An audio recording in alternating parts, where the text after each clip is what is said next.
Tras 8 años siendo ignorado por mi propio padre, compré un resort frente al mar, lo llené de huéspedes y cuando me llamó, le dije, al igual que tu casa, la mía tampoco tiene espacio para ti. Hola a todos, soy Adrián Morales. Tengo 36 años y durante 8 largos y frustrantes años, mi propio padre me repitió la misma excusa, no había espacio para mí y mis 2 hijos en las vacaciones familiares en la playa. Era una mentira, y todos lo sabíamos. Así que tomé una decisión radical. Compré un viejo resort frente al mar, a 2 horas de la casa familiar, un lugar casi en ruinas. Invertí cada recurso, cada minuto de mi vida en reconstruirlo. Lo transformé en un sitio increíble y lo reservé por completo para la temporada de verano. Y cuando mi padre me llamó para darme la misma excusa de siempre, experimenté una satisfacción indescriptible al poder responderle. Así como en tu casa, papá, en la mía tampoco hay espacio. Antes de contarte todo lo que siguió, el caos que destrozó los cimientos de mi familia y el largo, doloroso proceso para reconstruir algo más fuerte, déjame pedirte un favor, dime en los comentarios desde donde me lees. Siempre me impresiona ver hasta dónde pueden llegar estas historias. Para que entiendas bien lo que ocurrió,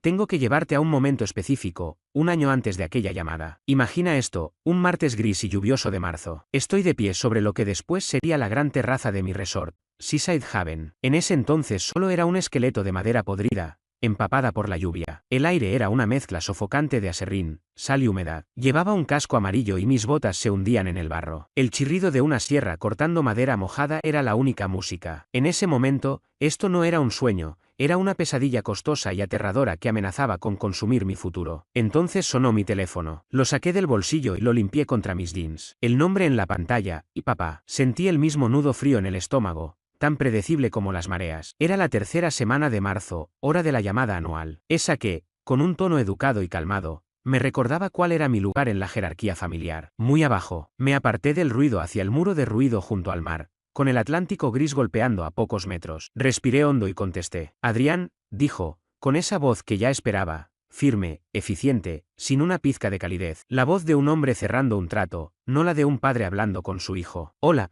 papá. ¿Todo bien, ocupado? Respondí, midiendo cada palabra para sonar neutral. Era el tono que perfeccioné después de años de decepcionarlo. Bueno, tu madre y yo estamos organizando el calendario del verano para la casa de la playa, comenzó, su discurso ensayado fluyendo sin esfuerzo. Ya sabes cómo es esto. Lucas y Camila llevarán a los niños, los 4, para sus 2 semanas en julio. Va a ser una locura. Hizo una pausa calculada para que el mensaje quedara claro. Estuvimos revisando el espacio y bueno, este año simplemente no hay lugar para ustedes. Las mismas palabras, el mismo tono condescendiente y falso arrepentimiento de siempre. Pero algo en mí no se rompió esta vez. Miré el barro bajo mis pies y luego levanté la vista. Vi la estructura gigantesca del edificio principal, la vieja pileta oxidada que pronto sería una piscina infinita, y los metros de playa privada que eran míos. Ya no era el hijo suplicando migajas, estaba construyendo mi propio reino. Una sonrisa lenta y sincera se dibujó en mi rostro, la primera en años. No te preocupes, papá, dije con calma, casi alegre. Ya tenemos otros planes para el verano. El silencio que siguió fue música para mis oídos. No era cualquier silencio, era el vacío en su guión, la señal de que lo había dejado sin palabras. ¿Otros planes? Soltó al fin, con sospecha y un toque de orgullo herido. Los mejores, respondí con una ligera risa. Luego corté la llamada antes de que pudiera reaccionar. Ese nudo en mi estómago no solo desapareció, fue reemplazado por un fuego imparable. Él no tenía idea de lo que estaba por venir. Nadie la tenía. Pero la última escena estaba a punto de empezar,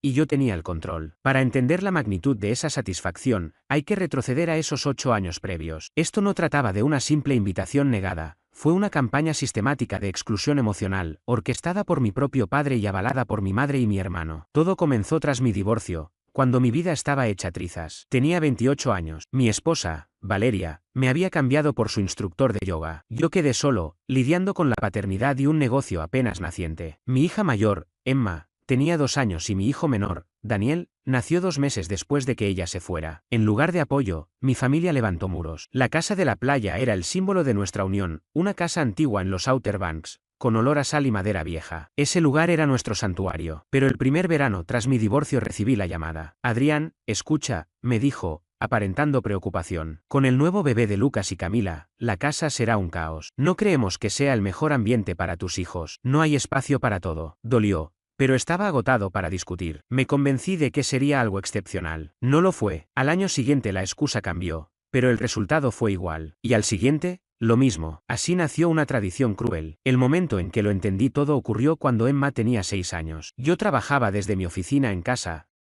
rodeado de facturas y juguetes. Entonces ella entró corriendo, con el rostro iluminado de orgullo infantil. Ella sostenía una hoja de cartulina con ambas manos. «Papá, mira lo que hice», exclamó, acercándome su dibujo con una sonrisa que iluminaba todo su rostro. Era una auténtica obra maestra infantil, una casa amarilla con el techo torcido, al lado de un océano azul intenso. Sobre la arena, varias figuras de palitos se tomaban de la mano bajo un sol gigante y sonriente. «Es increíble, cariño», le dije, sentándola en mi regazo. «Cuéntame quién es quién». Su pequeño dedo, manchado con crayón verde, comenzó a señalar con orgullo. «Este es el abuelo Ernesto y la abuela Isabel. Aquí están el tío Lucas y la tía Camila. Ellos son sus hijos, Mateo y Sofía. Y estos tres de acá», añadió, marcando un grupo separado, «somos tú, yo y el bebé Daniel. Todos juntos en la playa. ¿Cuándo vamos a ir otra vez, papá?». Su pregunta me atravesó como un golpe seco en el estómago. Extrañaba la playa, pero más que eso, me dolía la ilusión dibujada en esa hoja. ¿Cómo se le explica a una niña de 6 años que las personas en su dibujo, sus propios abuelos, la excluyen deliberadamente? No se puede. Solo queda inventar una mentira que suene menos cruel, algo que actúe como un escudo y no como una puñalada. La abracé con fuerza, hundiendo el rostro en su cabello para ocultar el ardor repentino en mis ojos. «Cariño, me encanta. Creo que es el mejor dibujo que has hecho», dije con la voz más firme que pude. «Verás, la casa de la playa es muy vieja, y el abuelo tiene que hacerle muchas reparaciones este año. No es seguro para que vayamos, pero haremos algo divertido tú y yo, te lo prometo». La mentira me supo a ceniza. Ella la aceptó sin dudar, porque era una niña y confiaba en mí. Pero vi cómo en sus ojos se apagaba un pequeño destello, apenas perceptible, el brillo de la ilusión rota. Fue la primera vez que me miró con una sombra de decepción. Aquel dibujo lo pegué en la pared, justo encima de mi computadora. Permaneció allí durante los siguientes 8 años. Era mi dosis diaria de veneno, un recordatorio constante de la batalla en la que estaba metido, me gustara o no. Todo giraba en torno a la visión rígida y anticuada que mi padre tenía del éxito. Ernesto Morales era producto de la vieja escuela, un hombre que escaló la jerarquía bancaria peldaño a peldaño y que creía que no había otro camino válido que ese. Para él, triunfar significaba tener una oficina en la esquina, una pensión asegurada y una familia perfecta para la foto navideña. Mi hermano menor, Lucas, era su obra maestra, el hijo moldeado a su imagen. Lucas era el favorito, el reflejo exacto de los valores que mi padre idolatraba. Entró en finanzas, consiguió un empleo estable en un banco regional gracias a los contactos de papá y se casó con su novia de la universidad, Camila. Rápidos y eficientes, tuvieron 4 hijos perfectos, Mateo, Sofía y los otros 2 que llegaron como fichas de dominó. Lucas nunca arriesgó nada. Siguió el mapa que le trazaron y, aún así, era elogiado como un visionario. Yo era la oveja negra, el artista, el soñador. En el diccionario de mi padre, esas palabras eran sinónimo de irresponsable y arruinado. No solo elegí un camino distinto, lo rechacé todo. Tras una breve y desastrosa experiencia en un trabajo corporativo de marketing, una agonía lenta, aprendí a programar por mi cuenta. Desde el dormitorio pequeño de mi casa alquilada, levanté mi negocio de desarrollo web. Lo amaba, el reto, la libertad, la relación directa entre mi esfuerzo y mis logros. Podía llevar a mis hijos a la escuela. Para mi padre, aquello no era una carrera real. Era una fase, un pasatiempo caro que, para su sorpresa, pagaba las cuentas. Esa tensión siempre salía a flote en las reuniones familiares. Recuerdo una Navidad, la mesa rebosaba con la comida de mi madre y las expectativas de mi padre. Estaba toda la familia reunida. Después del plato principal, papá se levantó y golpeó su copa para hacer un brindis. «Quiero felicitar a Lucas por su reciente ascenso a vicepresidente. Un verdadero logro. Esto demuestra lo que pasa cuando uno se compromete, trabaja duro y es leal a su empresa. Tu madre y yo estamos muy orgullosos». La mesa estalló en aplausos. Lucas sonrió con modestia fingida, disfrutando cada segundo. Entonces, los ojos de mi padre se posaron en mí. El calor de su mirada se evaporó. «Y a Adrián», añadió, casi como un descuido, que sigue con su negocio de páginas web en casa. Esperamos que todo siga funcionando. El silencio se hizo pesado. Fue una clase magistral de agresión pasiva. No me insultó, pero trazó una línea clara. El éxito de Lucas era tangible y digno de celebrar. El mío, apenas un experimento que ojalá no fracasara. Sentí las miradas incómodas, las sonrisas forzadas de mis tías. Solo sonreí. Bebí un sorbo de vino y dejé que el ardor familiar me quemara el estómago. Mi única salvación en aquel mar de juicios era mi tío Javier, el hermano menor de papá, profesor de historia en la universidad local. Era un hombre bondadoso, tranquilo, que valoraba más el conocimiento y la pasión que cualquier cartera llena de acciones. Él y mi tía Laura me entendían, veían mi esfuerzo y dedicación. Fue durante una llamada con él cuando descubrí la verdadera magnitud de la determinación de mi padre. Yo me quejaba de la misma excusa de siempre, no hay espacio. Él suspiró pesadamente antes de responder. Es terco, Adrián, muy terco. Ha construido una fortaleza en torno a su idea de lo que debe ser la familia, y no soporta que nadie cuestione esos planos. ¿Alguien lo ha intentado?, pregunté, con un tono que delataba desesperación. Yo lo hice, admitió en voz baja. Hace unos años, en su fiesta del 35 aniversario. Pensé que estaba de buen humor, lo llevé a un lado y le dije: Ernesto, ¿no crees que ya fue suficiente? Ese muchacho y sus hijos merecen estar en la playa con los demás. Nunca lo olvidaré,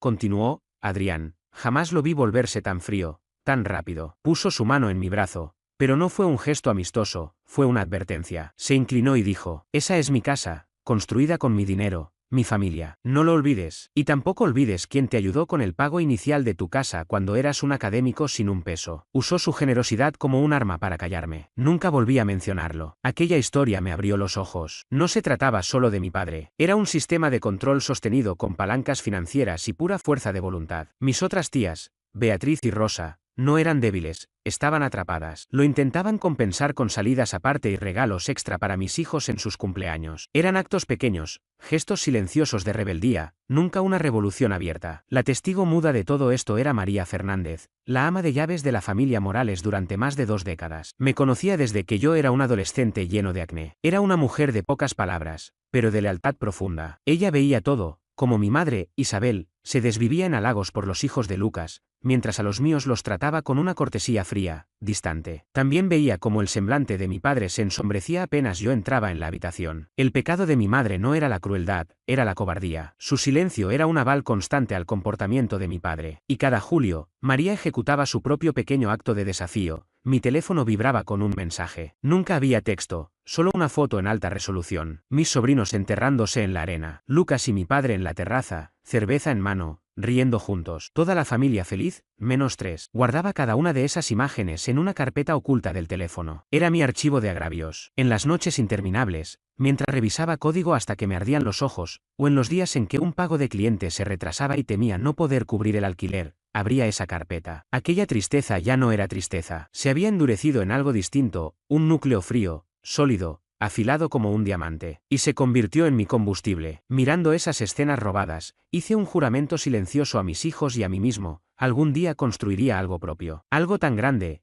tan evidente, que eclipsara ese pequeño mundo de 4 habitaciones donde nos excluían. El punto de quiebre, el momento en que la Guerra Fría se volvió caliente, no fue una llamada ni un mensaje oculto. Llegó en un sobrecolor crema, con mi nombre escrito en la elegante caligrafía de mi madre. Quedas cordialmente invitado a celebrar el 62 cumpleaños de Ernesto Morales. Una parte de mí quería romperlo, ignorarlo y ahorrarme la incomodidad para mis hijos. Para entonces, Emma tenía 9 años y Daniel 7. Ya eran lo bastante grandes para percibir la condescendencia, aunque no pudieran nombrarla. Sentían cómo bajaba la temperatura cuando entrábamos en una sala. En las reuniones familiares se pegaban a mis piernas, su energía habitual sustituida por un silencio tenso. Pero había otra parte de mí, la que se había alimentado de las fotos de María y del dibujo con crayones de Emma, que se negaba a rendirse. Ocultarse era aceptar, aparecer era resistir. Además, esta vez llevaba un as bajo la manga. Por primera vez, iba a presentarme a uno de estos eventos con una noticia que ni mi padre podría desestimar: mi pequeño emprendimiento informático acababa de cerrar el contrato más importante de su historia. Un acuerdo millonario a varios años para renovar toda la infraestructura digital de una gran corporación tecnológica. Era validación en el único idioma que mi padre respetaba: dinero. Quizá,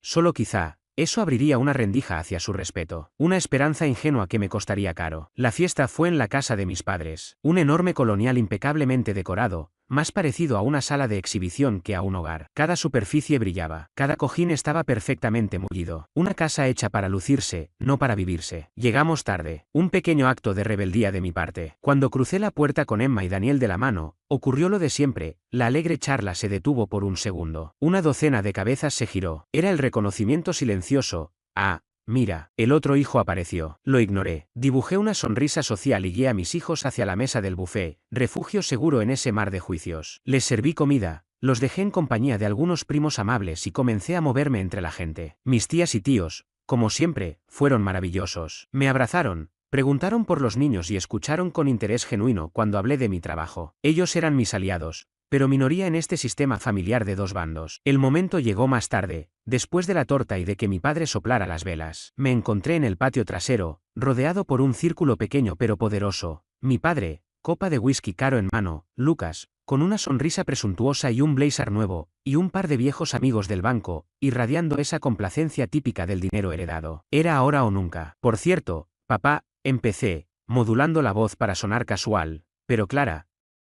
Tengo una noticia fantástica sobre el trabajo. Mi empresa, Morales Web Solutions, acaba de firmar un contrato enorme. Era un acuerdo millonario con una gran empresa tecnológica de Austin. Íbamos a reconstruir por completo su plataforma digital desde cero. Lo dije con calma, con esa seguridad que no busca presumir, sino compartir. Era mi mayor triunfo profesional, y lo ofrecía como un regalo, como una razón para que él, por fin, se sintiera orgulloso de mí. Mientras hablaba, observé su rostro, buscando una chispa de sorpresa, un atisbo de sonrisa, siquiera un asentimiento breve. Lo que recibí fue una mirada vacía. Se llevó la copa de whisky a los labios con parsimonia, girando el líquido ámbar dentro del vaso. Luego me miró de arriba a abajo. Algo se reflejó en sus ojos, desdén. Tal vez lástima. ¿Un contrato?, preguntó, con un tono cortante, cargado de desprecio. Eso está bien, Adrián. Un poco de dinero temporal. Giró hacia sus amigos, esbozando una sonrisa que parecía ensayada. Quizá ahora pueda empezar a pensar en un trabajo de verdad. Algo con beneficios, un plan de retiro, estabilidad, algo que dure. De repente, el aire en el patio se volvió más frío. No solo había minimizado mi logro, lo había transformado en prueba de mi supuesto fracaso, como si mi mayor éxito fuera apenas un paso hacia el tipo de vida que él aprobaba, la vida que Lucas llevaba. Uno de sus amigos, el señor Herrera, que parecía el más decente del grupo,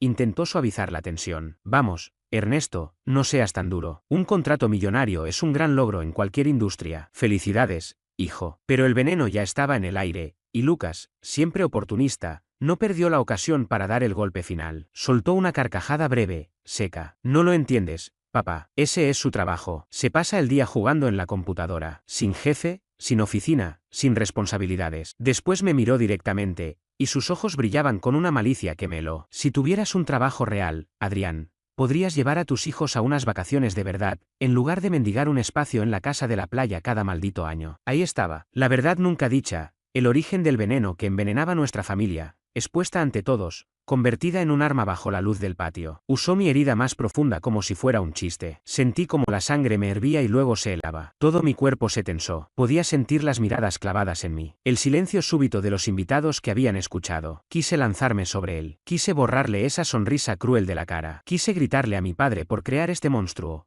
por alimentarlo, por enfrentarnos toda la vida. Pero entonces, un movimiento al costado me sacó de mi furia. En el umbral que conectaba el comedor con el patio, vi a Emma y Daniel. Habían venido a buscarme y escucharon todo. El labio inferior de Emma temblaba. El rostro de Daniel era una máscara de desconcierto. No entendían las palabras, pero comprendieron el tono. Entendieron la crueldad. Esa imagen fue como un balde de agua helada sobre mi rabia. Ya no se trataba de mi orgullo ni de saldar cuentas antiguas. Era por ellos. Mi ira ardiente se comprimió y se volvió algo más letal, una determinación fría, firme, irrompible. No dije una palabra a Lucas ni a mi padre. No les di la satisfacción de verme reaccionar. Solo sostuve la mirada de mi hermano por un largo, gélido instante. Una mirada que lo decía todo sin decir nada. Luego les di la espalda, caminé hacia mis hijos y les tomé las manos con suavidad. Vamos, chicos, dije con voz increíblemente serena. Esto terminó. Vámonos a casa. Atravesamos la casa abarrotada rumbo a la puerta principal. Vi a mi tío Javier abrirse paso entre la multitud para acercarse,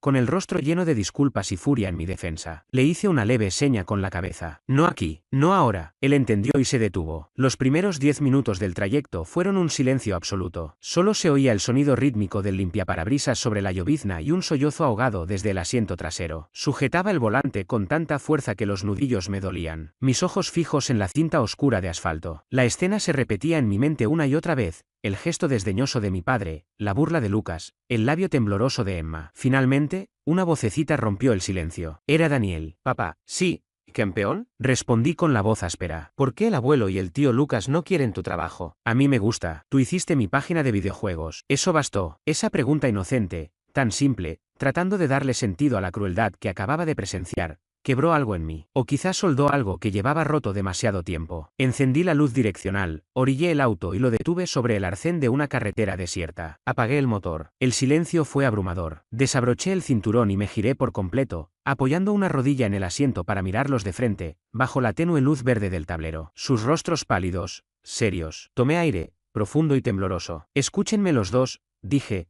con una voz distinta, grave, intensa, sin titubeos. Primero, Tu trabajo es el más increíble del mundo, Daniel. Nunca lo olvides. Y segundo, lo que piensen el abuelo y el tío Lucas sobre mi trabajo, ya no importa. Ellos están equivocados. ¿Sabes qué es lo único que importa? Que ustedes jamás vuelvan a sentirse como ahora. Nunca, jamás permitiré que los hagan sentir menos. Jamás permitiré que piensen que no pertenecen.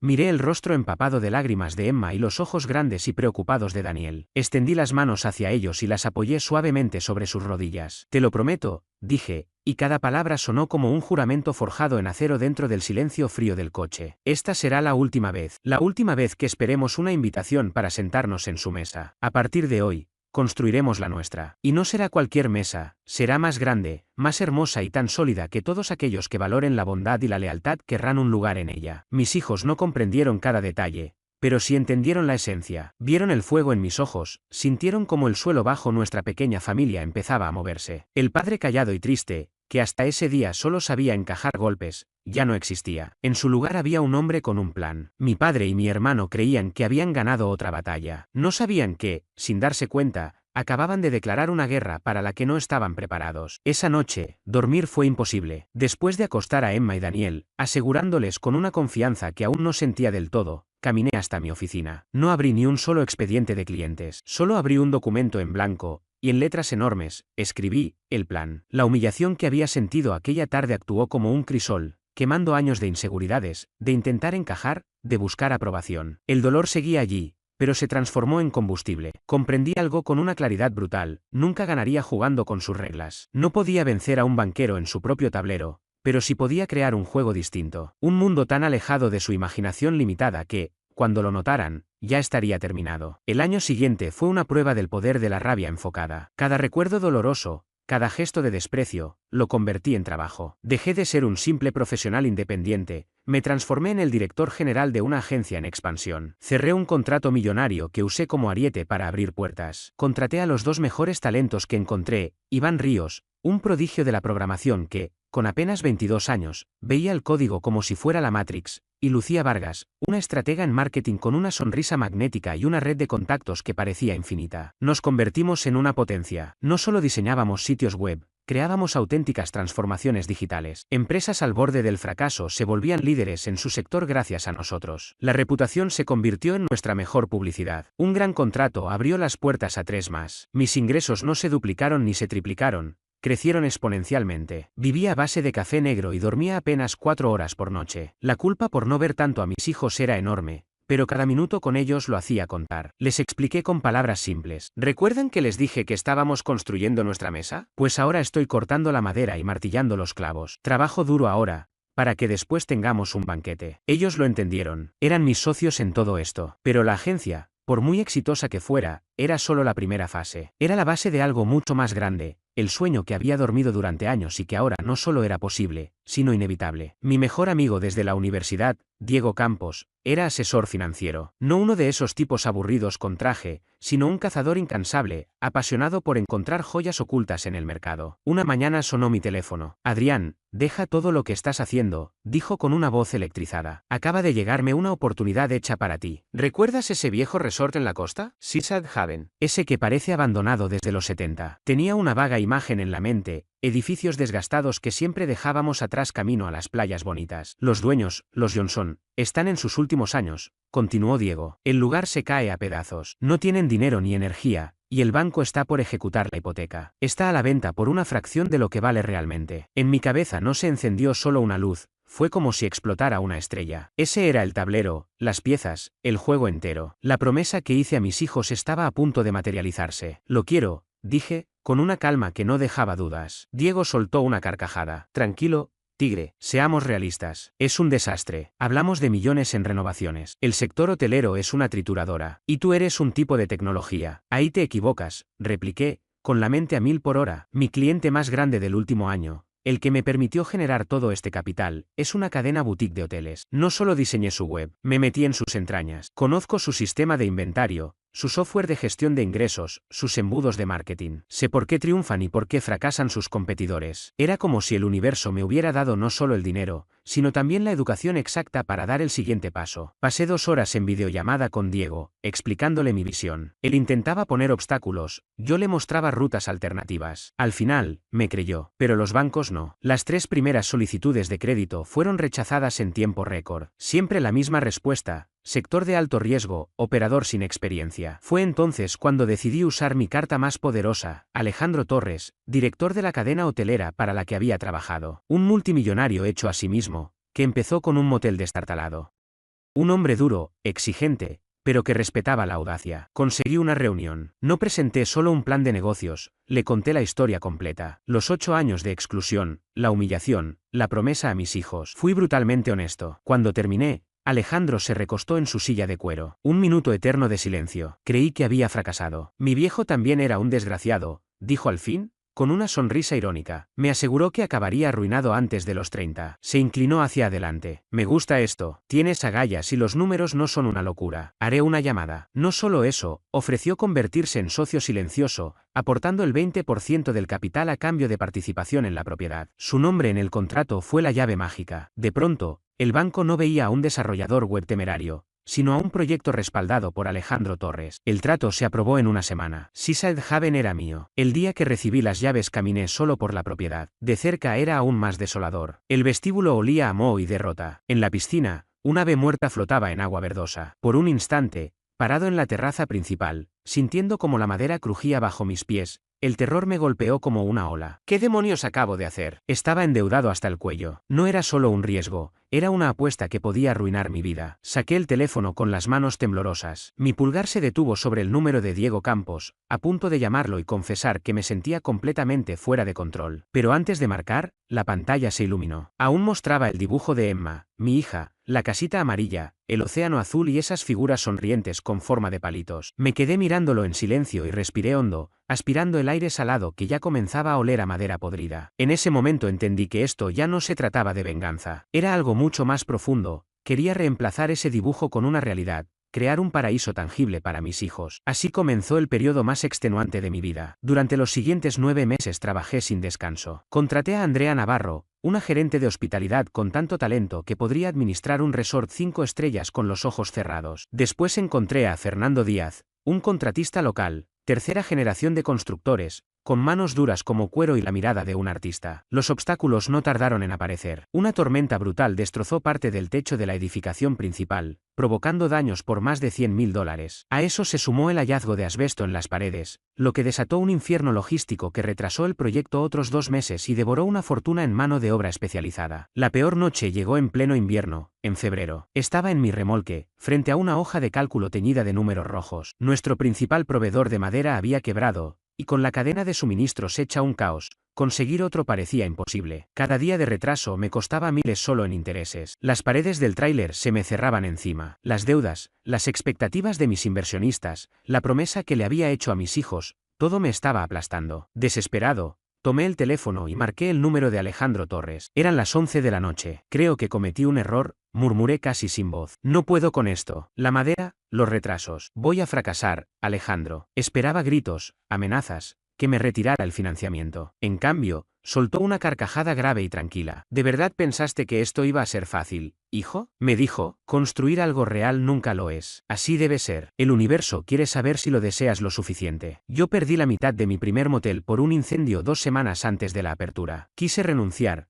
pero dormí en mi coche en la obra y ayudé a reconstruirlo con mis propias manos. Hizo una pausa y remató. El problema de la madera es serio, pero no es el fin del mundo. Eres inteligente, resuélvelo. Llámame cuando tengas una solución, no un problema. Colgó. Me quedé inmóvil, primero atónito, después molesto, y finalmente motivado. Tenía razón, era una prueba. Pasé el resto de la noche al teléfono, como un poseso, llamando a aserraderos y proveedores por toda la costa este. A las 7 de la mañana, con los ojos rojos y la sangre convertida en cafeína, encontré una serrería familiar en Virginia que tenía exactamente lo que necesitaba. El precio era absurdo, pero no había alternativa. Les transferí el dinero en el acto y al mediodía ya había un convoy de camiones en camino. Salí del tráiler y vi a Fernando y a su equipo, cabizbajos y preocupados. Los camiones están en camino, anuncié con la voz firme. Volvemos al trabajo. El grito de alegría que soltaron fue música para mis oídos. En ese instante supe que no solo había resuelto un problema logístico, había demostrado que no iba a rendirme. Desde ese día, la obra se llenó de una energía distinta. Éramos un equipo con un propósito, y, poco a poco, con esfuerzo y lágrimas, aquel sueño llamado Seaside Haven empezó a tomar forma. Las 2 semanas previas a la inauguración del Día del Trabajo fueron una lección magistral de planificación estratégica. No sería una simple fiesta, era el acto final de una obra que había estado escribiendo durante un año. Mi primer movimiento fue personal. Programé las 2 primeras semanas de julio, justo cuando mi familia solía estar en los Outer Banks,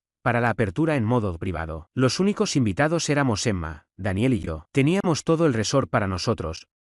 Fuimos los primeros en nadar en la piscina infinita, en cenar en el restaurante, en ver películas en la sala privada. Fue mágico. Documenté cada momento con discreción, unas pocas fotos seleccionadas en redes sociales. Los niños construyendo un castillo de arena en nuestra playa privada, nuestras 3 pares de pies sobre la baranda con un atardecer de fondo. Los pies, las sombras, el océano. Las descripciones eran mínimas. Un buen día, verano. El efecto fue el esperado. La curiosidad se disparó entre mis parientes. Los mensajes no paraban. Adrián, ¿dónde estás? Ese lugar es increíble. Dinos el secreto. Yo respondía solo con un emoji enigmático. La intriga crecía. Y entonces lancé mi jugada maestra, una invitación digital impecable para una celebración del Día del Trabajo en el recién inaugurado Seaside Haven. Todo pagado. La envié a cada miembro de mi familia extendida, tíos, primos, incluso a mi abuela Amelia, de 82 años. Que revisa su correo a diario. En total invité a 24 personas. Obviamente, los nombres Ernesto Morales, Isabel y Lucas Morales no estaban en la lista. Las confirmaciones llegaron en cuestión de horas. Allí estaremos. Esto es increíble. El gran día amaneció luminoso. Los autos comenzaron a recorrer la flamante entrada pavimentada. Yo los recibía en el vestíbulo, y sus caras eran un poema, las mandíbulas se les caían al suelo. Techos altísimos, paredes de vidrio con vista panorámica al Atlántico, arte moderno en cada rincón. Adrián, balbuceó mi tío Javier,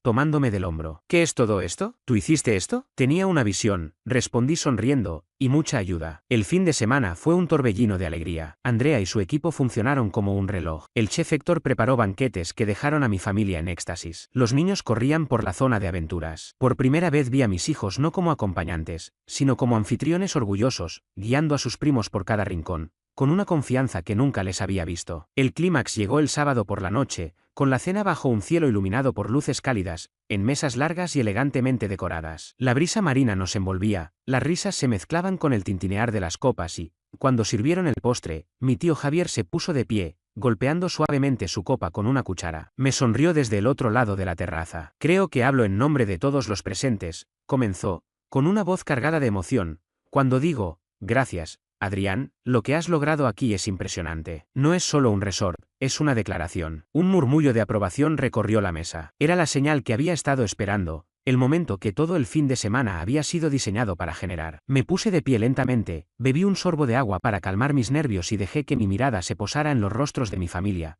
iluminados por la luz cálida de la noche. Gracias, tío Javier. Eso significa más de lo que imaginas, respondí, con voz firme y clara. Pero en realidad, mi padre no está aquí esta noche. Tampoco mi madre ni mi hermano Lucas. Un cambio sutil, pero inmediato, se extendió por el ambiente. El murmullo alegre se desvaneció. Se cruzaron miradas cargadas de confusión. Entonces, mi primo Pablo, siempre directo, alzó la voz. ¿Todo bien? No están enfermos, ¿verdad? Respiré hondo. Era el momento de soltar la verdad. ¿No? Todos están perfectamente bien, dije, recorriendo la mesa con la mirada y asegurándome de mirar a cada persona a los ojos. No los invité. El silencio que siguió fue absoluto, roto solo por el sonido lejano de las olas. Era un silencio denso, cargado de preguntas sin formular. Creo que merecen saber por qué, continué, manteniendo la voz neutra, sin rastro de autocompasión. Durante los últimos 8 años, desde mi divorcio, mis hijos y yo hemos sido excluidos, de forma sistemática, de las vacaciones familiares en Outer Banks. Cada marzo, recibía la misma llamada de mi padre diciéndome que no había espacio para nosotros. Durante 8 años, tuve que mentirles a mis hijos, inventando razones para explicarles por qué no podían ver a sus abuelos ni a sus primos en la playa. Un jadeo colectivo recorrió la terraza. La mano de mi tía Laura voló hacia su boca, sus ojos abiertos de par en par. Vi como mi tía Beatriz se giraba hacia su esposo, el rostro marcado por la incredulidad y la comprensión repentina. Habían notado nuestra ausencia,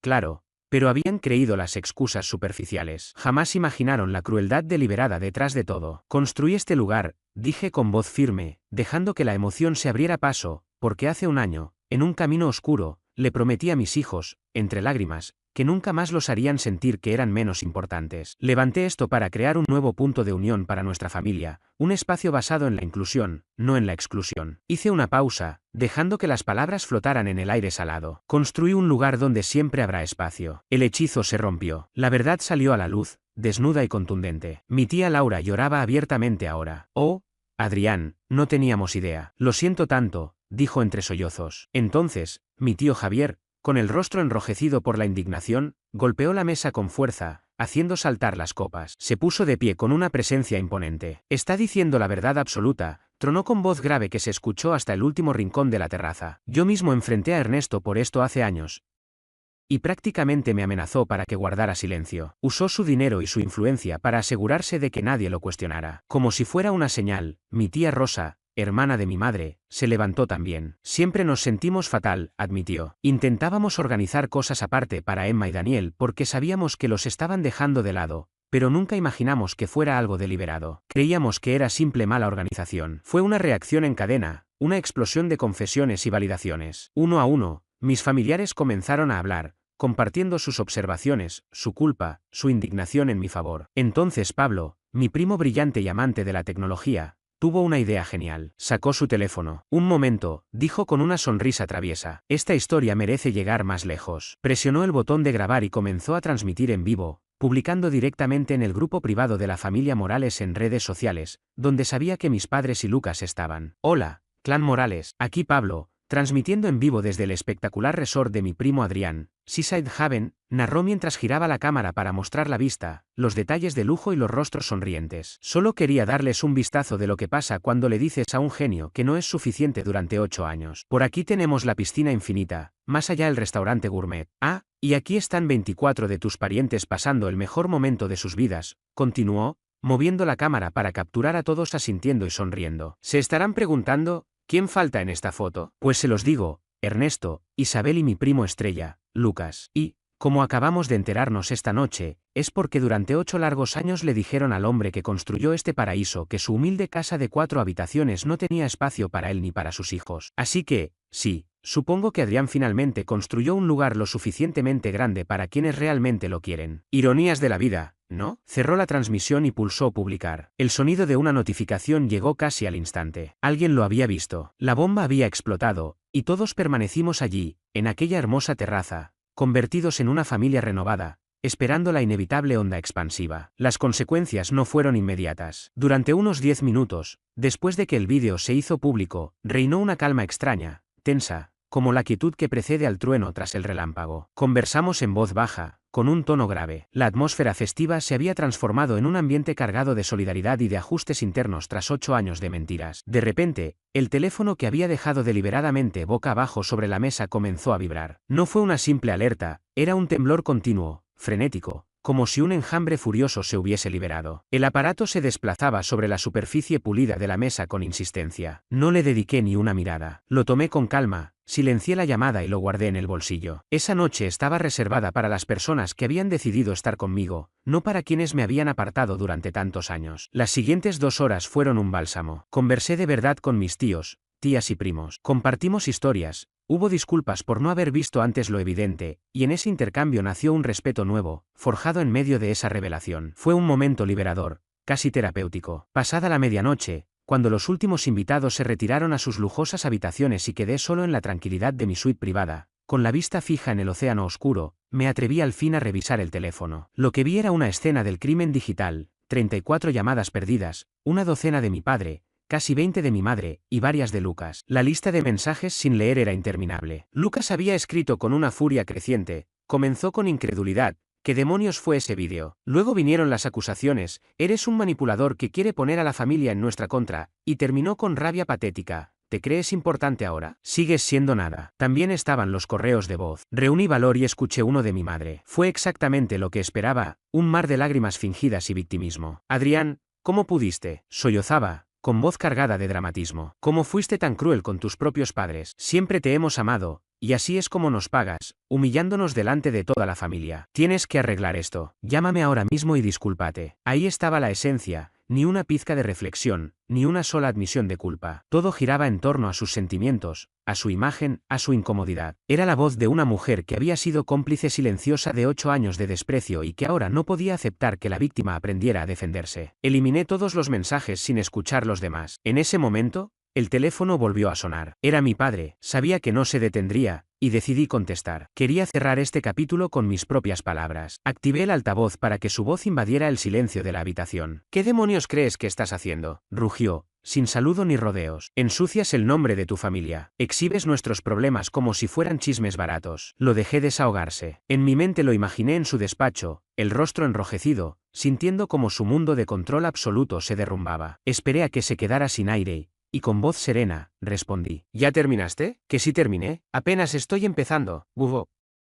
Papá, lo interrumpí, con tono firme y cortante como el cristal, tuviste 3000 días para hablar conmigo. 8 años de fiestas, cumpleaños y vacaciones. Decidiste no hacerlo. Dejaste claro cuál era mi lugar. Lo único que hice esta noche fue mostrarte un espejo. Si no te gusta lo que ves, no es mi problema. Todo esto es por esa maldita casa en la playa, escupió, incrédulo. Después de todo lo que te di, armas este berrinche monumental por unas vacaciones. No, contesté, y mi voz sonó cansada, no por perdón, sino por una tristeza profunda. Nunca se trató de una casa. Se trató de que miraste a mis hijos, tus nietos, y decidiste que valían menos que los demás. Les enseñaste año tras año que tu amor era condicional, que su lugar en esta familia era negociable. Tú impusiste las reglas en tu propiedad, papá. Yo solo aprendí a aceptarlas. Esta es mi propiedad ahora, y aquí mando yo. Hubo un silencio denso. Escuché su respiración agitada, como la de alguien que acaba de recibir un golpe en el alma. Entonces solté la frase final, la que llevaba años guardando. Durante 8 años me dijiste que no había espacio en tu casa. Hoy te llamo para decirte que no hay espacio en mi resort. Colgué. Luego bloqueé su número, el de mi madre y el de Lucas. Sentí una paz profunda, liberadora. Todo había terminado. A la mañana siguiente, mientras la familia hacía el checkout, la nueva realidad quedó clara. No me daban las gracias solo por un fin de semana agradable, estaban sellando una alianza. Los abrazos fueron más largos, las miradas más sinceras. Esto es la nueva tradición, Adrián, me dijo mi tía Beatriz, besándome la mejilla. Olvida esas cenas frías y llenas de juicios. Ahora estamos contigo. La confirmación definitiva llegó en noviembre. Mi madre, usando un correo nuevo que aún no había bloqueado, envió una invitación ligera y manipuladora para la cena de Acción de Gracias, fingiendo que el Labor Day jamás ocurrió. Era su último intento por recuperar el control. Respondí con un mensaje simple. Cena de Acción de Gracias en Seaside Haven. Toda la familia y amigos son bienvenidos. El chef está preparando algo espectacular. Por favor, confirmen asistencia. La respuesta fue contundente. Los 24 invitados eligieron mi mesa. Me enteré después, por un primo, que aquel día de Acción de Gracias mis padres terminaron cenando solos con Lucas en un comedor inmenso preparado para 30 personas. Una familia reducida a 3 miembros, en una mesa diseñada para una multitud. Imaginar esas 25 sillas vacías, el peso aplastante de un silencio que lo envolvía todo. Sospecho que eso fue lo que quebró a mi padre. No fue una humillación pública, sino una derrota silenciosa y devastadora. Él había construido su imperio sobre la base del control, y ese día comprendió que el amor, cuando se le exige demasiado, puede simplemente marcharse. Los meses posteriores a ese cambio radical fueron un torbellino de avances positivos. La vida, que por años había sido una posición defensiva, se transformó en un impulso hacia adelante. Seaside Haven se convirtió en un éxito rotundo, reseñas excelentes, reservas completas incluso para las fiestas de invierno. Mi historia, contada en voz baja, se volvió casi una leyenda local. Ya no era Adrián, el tipo de internet. Ahora era Adrián Morales, el hombre que había construido su propio mundo. Y lo disfrutaba. Mi nueva empresa de hospitalidad crecía con fuerza. Claudia, como directora de operaciones, resultó ser brillante, y Pablo, con su talento para el marketing, se convirtió en una pieza clave. Adquirimos una segunda propiedad, un acogedor albergue rústico en las montañas Blue que necesitaba atención y cariño. Estaba creando empleo, ofreciendo oportunidades, levantando un legado sobre los principios que mi padre había despreciado: creatividad, riesgo y colaboración. Emma y Daniel parecían otros niños. Caminaban erguidos, con una confianza tranquila que antes no existía. Estaban orgullosos de mí, orgullosos de lo que habíamos logrado juntos. La sombra de la insuficiencia había desaparecido de sus vidas. Yo mismo había avanzado tanto que mi padre, mi madre y mi hermano se desdibujaban como figuras en blanco y negro de una vida anterior. Ya no sentía rencor, solo una especie de compasión distante, hasta aquella noche lluviosa de abril cuando el pasado apareció en la puerta, empapado y deshecho. El timbre sonó a las 10. Abrí la puerta y ahí estaba Lucas. Pero no era el hombre que yo conocía. La arrogancia se había evaporado. Su traje costoso estaba arrugado y empapado. Bajo la luz del porche, su rostro se veía pálido, surcado por la lluvia y por una desesperación tan cruda que me sorprendió. Lucas, dije, perplejo, ¿qué haces aquí? Adrián, necesito hablar contigo, murmuró, evitando mi mirada. Cada instinto vengativo en mí pedía cerrarle la puerta en la cara, darle una probada de su propio veneno. Pero el hombre que temblaba ante mí ya no era el hijo dorado, era un ser humano roto. Solté un suspiro que arrastraba años de historia y me hice a un lado. Entra. Caminó torpemente hacia el vestíbulo, dejando un charco en el suelo de madera pulida. Crucé los brazos y con voz plana, pregunté, ¿qué quieres, Lucas? Alzó la vista finalmente, y en sus ojos vi una vergüenza tan profunda que dolía. Me despidieron, susurró, casi inaudible. Hubo una reestructuración en el banco, eliminaron todo mi departamento. No dije nada, solo esperé. Era un castillo de naipes. Adrián, continuó, con la voz quebrada, dejando salir su confesión como un torrente. Todo se está viniendo abajo. Camila está pensando en llevarse a los niños y volver con sus padres. ¿Las deudas? Dios mío, las deudas. Papá firmó como aval la hipoteca, pero hay una segunda que nunca le conté. Tenemos decenas de miles en tarjetas de crédito solo para mantener las apariencias. Los coches, las vacaciones, la ropa, todo era una mentira. Se dejó caer en el banco junto a la puerta, cubriéndose el rostro con las manos temblorosas. Voy a perderlo todo, Adrián. La casa, mi familia, todo. Esperaba sentir ese sabor dulce de la venganza, ese regodeo mezquino. Pero no llegó. Ver a mi hermano, mi verdugo de toda la vida, hecho pedazos no se sentía como una victoria. Solo era triste. Él también era prisionero del mismo sistema que intentó aplastarme, con la diferencia de que él vivió en una jaula dorada. Necesito dinero, logró decir, con voz ahogada. Sé que no tengo derecho a pedirte esto, pero no tengo a quién acudir. Papá no quiere ayudarme. Dice que es mi problema, que le fallé por no mantener a la familia unida. La ironía me golpeó como un puñetazo. El hijo perfecto, destruido por no cumplir con las expectativas de su padre. Fui a la cocina, serví un vaso de agua y se lo llevé. Él lo tomó con una mano temblorosa. No voy a darte dinero, Lucas, dije, con voz firme pero serena. Alzó la mirada, el rostro desmoronándose. Claro, Dios,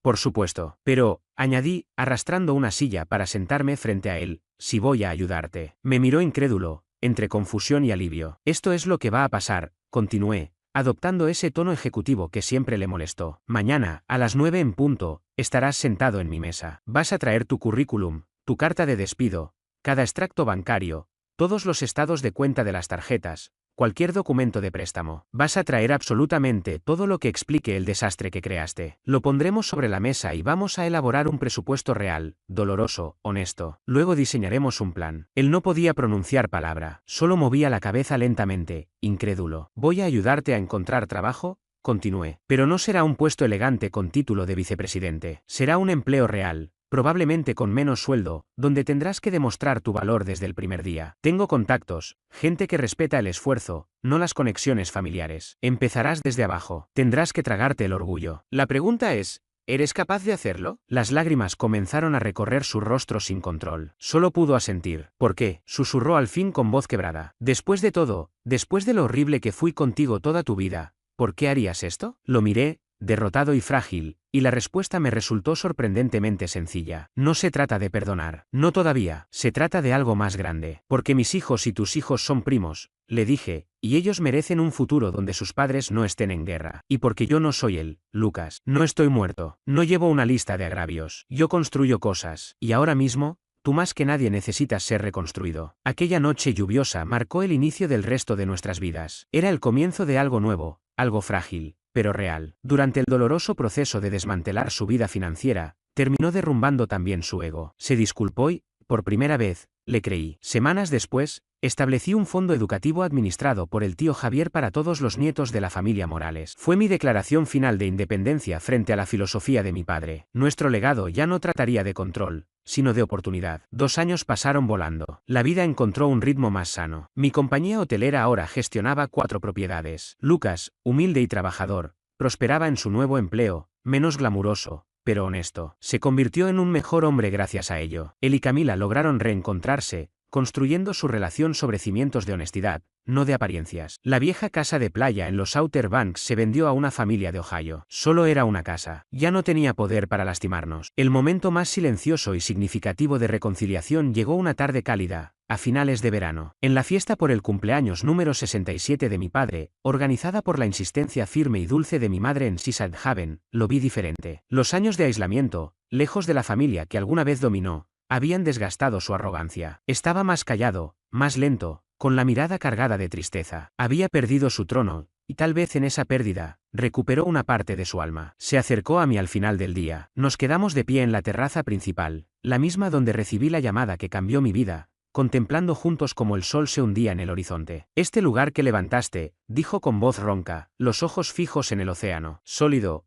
Adrián. Está hecho para perdurar. No era la disculpa que había deseado por años, pero sí algo más valioso: respeto, reconocimiento, paz. Gracias, papá, murmuré. Mi regalo para él ese día fue una fotografía enmarcada. Mostraba a sus 6 nietos, mis 2 hijos y los 4 de Lucas, riendo y construyendo juntos un castillo de arena frente al resort. Una nueva memoria, reemplazando las que la amargura nos robó. En la placa de bronce, grabé una frase simple, no de victoria, sino de esperanza: donde hay amor, siempre hay espacio. Él miró esa imagen durante un largo rato, con la mano apoyada sobre el marco, y por primera vez en mis 40 años, vi lágrimas en sus ojos. No las ocultó, solo asintió. Una rendición silenciosa, un comienzo tranquilo. Mientras estaba allí, rodeado de la familia hermosa, caótica y resiliente que habíamos logrado ser, entendí que mi camino nunca se trató de demostrar que mi padre estaba equivocado. Se trató de demostrarme a mí mismo que yo tenía razón, razón para seguir mi propio rumbo, para definir mi valor, para creer que la mejor respuesta a una puerta cerrada es construir una mejor y abrirla para todos. Gracias por escuchar mi historia.